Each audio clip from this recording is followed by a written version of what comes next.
Andrea, adesso invece ti farò una domanda un poco più psicologica, dal punto di vista psicologico. Spesso, e questo succede anche, insomma, ai vari studenti dell'accademia, seguono un corso, magari mettono in pratica quello che hanno visto all'interno del corso, si sentono insomma, più forti di prima, anche perché hanno investito tempo e risorse nell'apprendere quelle determinate informazioni, poi magari perdono 2 o 3 partite di fila e la mia domanda è come vanno affrontate? Qual è il giusto modo per affrontare psicologicamente una sconfitta?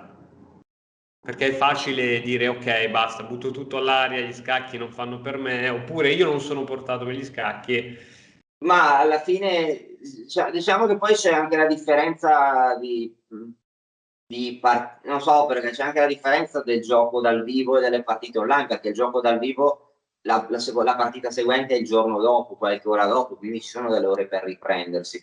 Quando uno gioca, ma questo succede a tutti, a me, quando qualcuno gioca su internet e perde, vuole vincere immediatamente, quindi ne gioca un'altra e un'altra e un'altra, e uno arrabbiato vuole rifarsi, non calcola le mosse, gioca con la fretta e quindi si perdono anche centinaia di puntieri in un pomeriggio. La conosco tantissima gente, ma anche a me capita, ma conosco gente che a volte gioca la sera, no? Dopo cena, poi inizia a perdere elo e sta lì tutta la notte e lo perde di più. Un po' come gente che magari gioca a poker, no? Che È inizia a vero. perdere e va sull'astrico, no? Poi per fortuna che l'elo su internet non perde la casa, no? Se perde quello su internet, però no, però a parte gli scherzi, ma questo capita per esempio anche ai migliori al mondo, anche a Nakamura per esempio, no? Che è uno dei migliori giocatori blitz del mondo, e Nakamura penso, aveva una tecnica che era che quando vince continua a giocare, quando ne perde una fa una pausa di 5 minuti, si alza,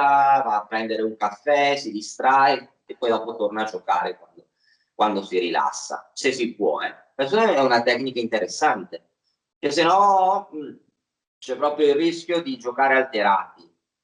E poi per quanto riguarda, sì, questa è una cosa molto difficile da capire, che costa molto, ma diciamo che poi anche durante un torneo, quando c'è più tempo tra una partita e l'altra, bisogna assolutamente capire la mancanza di correlazione tra una partita e l'altra, ovvero che in una partita può sempre succedere di tutto. È solo una cosa statistica, ma se no le partite non si giocherebbero nemmeno, si fa subito la classifica in base all'elo, no? Che senso avrebbe giocare? Ma uno può perdere con chiunque, può vincere con chiunque e non c'è correlazione appunto tra le varie partite.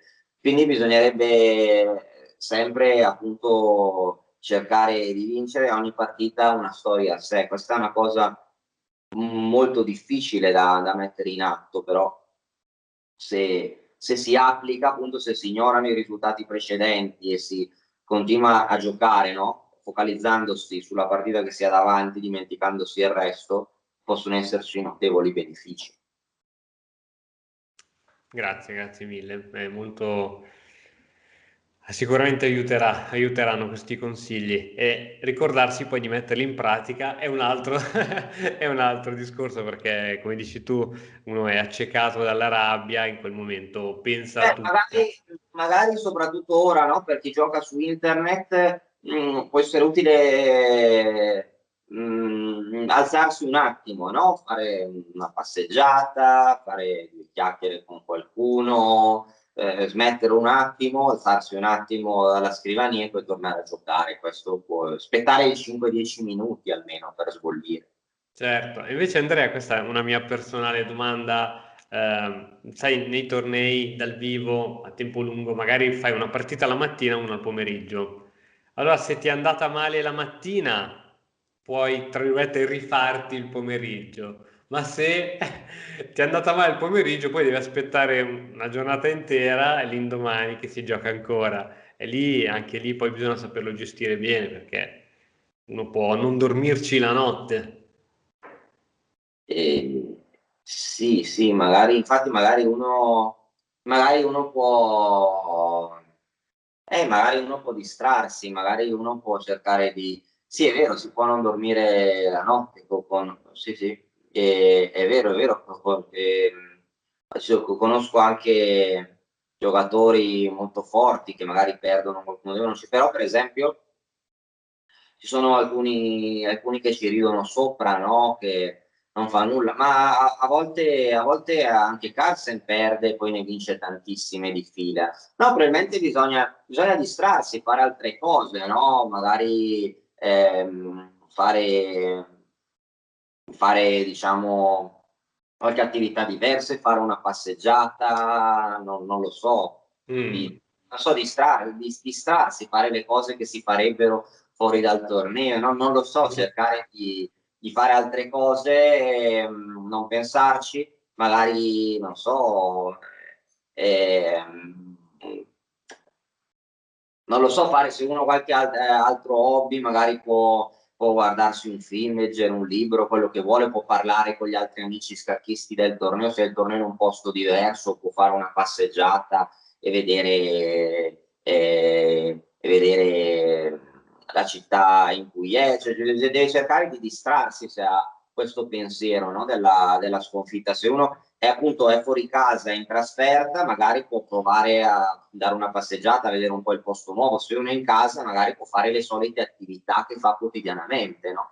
Questo secondo me potrebbe aiutare moltissimo e poi dopo uno quando pensa al torneo, magari uno smette di pensarci, no? Finché non esce il turno, quando esce il turno uno pensa già alla partita successiva, si prepara così e basta.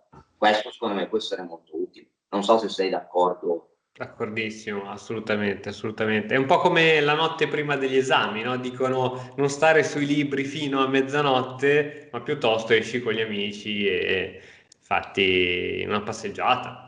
E ora per continuare che cosa posso fare? Beh, innanzitutto ti consiglio di iscriverti al nostro canale in modo tale da non perderti le nuove video lezioni. E poi puoi vedere il video che è stato più cliccato in questa settimana. Ci vediamo, ciao!